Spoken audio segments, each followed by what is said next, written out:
Jason, thank you very much for taking the time to talk today. Really appreciate it. And can we begin by you telling me something about the discrimination you experienced in your workplace that led you to make a complaint?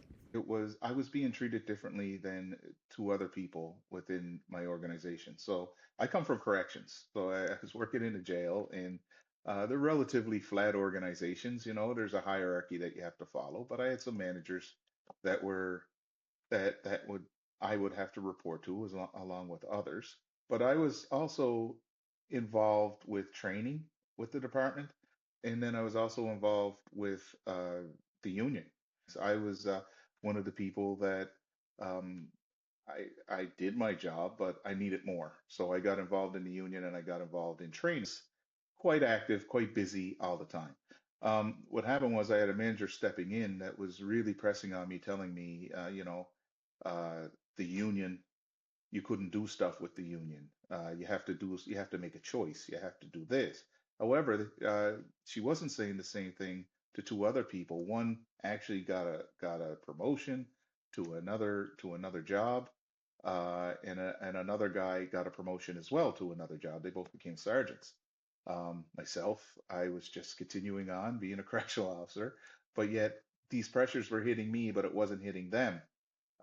So I was able, through 9 instances, able to display how I was being treated differently than others. And the person wasn't explicitly being racist. However, that was the end take for myself. And ultimately, 10 years later, it was a long time coming, the deputy minister that we presented the case to. So I was able to get it through the grievance process and get there. I decided not to pursue a human rights complaint. However, when it was presented to me, they said, "Oh yeah, well, we want a non-disclosure agreement on this." To which I said, "Absolutely not." Um, However, that became a fight in itself. Why do you think Well, they asked you to sign a non disclosure agreement, Jason? well, thanks for asking me that because I absolutely asked them why. Why do you want this? And they were like, "Oh, it's just standard. It's just something that we do." And I was like, "Well, no, I'm not signing one." Right? And so my representative went back and forth with government, and ultimately, my representative said, "What is it that you want?" I said, "I want to be able to talk about that I won this case because it's been 10 years that I've been fighting it, and everybody was telling me, or nobody was believing me that I was discriminated against, but I have been discriminated against." And he's like, "Okay, let me," and it took 10 years. And he said, "Let me work with this." So he went back to deputy minister. It was worked out that um, I couldn't talk about the amount I was paid. However, I could talk about that I was discriminated against. And I said, "That's a deal," because I mean, the money is whatever. Money will be gone. I'm not worried about the money. I'm worried about clearing my name that I'm not a troublemaker at work and that I was discriminated against and this was wrong and you need to learn from it and continue to become better in the workplace because if you were to cover it up, you'd never have to do anything. So I pushed against that and ultimately got that. And so I proudly talk about how I was discriminated against because I feel in itself it's a win that I wasn't silenced by a non-disclosure agreement. And it really, really, and that's why I'm here to talk about it because I believe non-disclosure agreements just simply hurt people because the people that ultimately make the decision that there's no, or sorry, that makes a decision to settle a deal or makes a decision, let's make this go away, they're not touched by this. They're just trying not to be embarrassed as an organization and really just trying to cover it up and move on. And that's what bothers me about non-disclosure agreements because you don't affect change through them. Well, can I ask you a bit more about that, Jason? Because you make such a good point that the person who wants the NDA, wants you to sign the NDA, the employer, the organization, they don't feel the same way as the individual has is going to feel that they're being asked to be silent. So can you tell me more about, where you got that resource from, that determination from to challenge them and to stand up to them? So I was discriminated against a year into my work to where I just I felt if I was being discriminated against, if people were going around just blatantly saying the N-word or saying other things, that it wasn't a safe place for me. So I didn't even deal with management. I went out to the Human Rights Commission, and the Human Rights Commission said, "What is it you're looking for?" Even the Human Rights Commission said that. What is it you're looking for?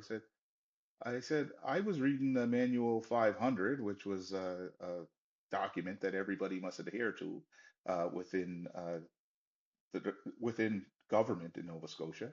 And I was reading that, and it said everybody must have a race relations program. At that time, I'm talking the mid late 90s, and they were like, okay, I think we could do that. I think we could get that done, right? And he was kind of surprised because he thought I was looking for money, but I was looking to have a healthy workplace.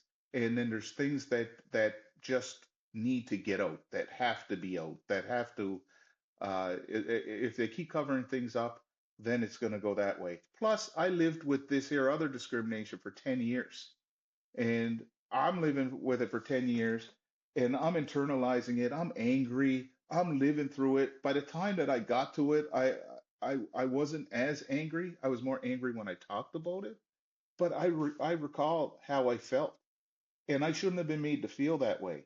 And so I had to hold that for all that time, and it almost turned me into a different person where I needed to talk to people. I needed outlets and stuff like that because I felt like I was out on an island, like I was by myself. And other people don't need to feel that way. So that's why I didn't want, and that's why people shouldn't want a non-disclosure agreement. And at first, it sounds like, well, who cares? I'll do it, but it'll eat at you. It'll eat away at you. And I just learned through my work with the union, through my work in the jails itself and in and around lawyers, that non-disclosure agreements are good for the organization. They're never good for the person that was done wrong by, because the person that was done wrong by lived it, and they're going to continue to live it, and they're never the same after the event happens to them. So, what would you advise someone who finds themselves, which we know people do every single day all across Canada, in the kind of situation you were in, where you were bringing forward a really important complaint that was going to make a difference to your workplace if it was taken seriously, a complaint about racism, but you were being pushed to sign this? What would you advise other people to do? It's where people have come to me. I've had a person that come to me that, you know, was very worried, and they were a manager, and I was president of the union at the time, and what I told him was, I am working towards change within the organization. Um, I like what has happened to you has happened to you. If you want to be able to talk about it, and you want to be able uh, to advocate for it moving forward, or being able to be open about what happened to you, then put parameters around it or don't have one, right? Fight not to have one. But if you feel that you need to speak about this anytime after today, don't do it. If you feel right now that you'll never think that way, just slow down and really visit who you are, what you're about, and where you may want to go in the future with this, because it's significant that I know it feels significant that somebody is acknowledging that you were correct in your assessment, that somebody discriminated against you or somebody harassed you or whatever. Um, but that feeling is only it's here right now, and you might have that great feeling forever. But if you need to talk about it to somebody, and you always have that risk of it hanging over your head, does it ever really go away? So you need to make up that decision for yourself. I wasn't comfortable with it, and that's why I fought back on it. So, finally, Jason, what do you think should happen with NDAs? You've already brought your union into a position where they're saying they no longer are going to treat these as just part of business. They're going to be challenging them in the future. So you've taken your experience and your ability to speak into your future advocacy. Where do you want this to go to? Where do you see as where should we be sending NDAs to in the future? Well, the sad part is I got much more work. I'm so happy that my union has a resolution on the books to do away with NDAs as they pertain to sexual harassment and assault. However, NDAs they're just they're too common place. I mean, like if you watch something that somebody could go to a party somewhere and have to walk in the party and sign a non-disclosure agreement, anything could happen in there to you. You're really signing away your rights. And what people need to know is we fight for human rights. We fight for recognition of self, recognition of who I am as a person. And for you to ask me to never talk about my experiences and what has ever happened to me is a violation of who I am and a violation of human rights. And I really believe they should be gone. I really believe those that are bad actors should be exposed. And I really believe those organizations that will not foster safer workplaces should be shut down or should be no longer in business or no longer able to operate because it's about common decency to your fellow human being. And yes, things happen, but what do our parents tell us when we're younger? You know, we need to own it. We need to learn from it, and then we need to make things better and move on. And that doesn't seem to be the case once you become an adult.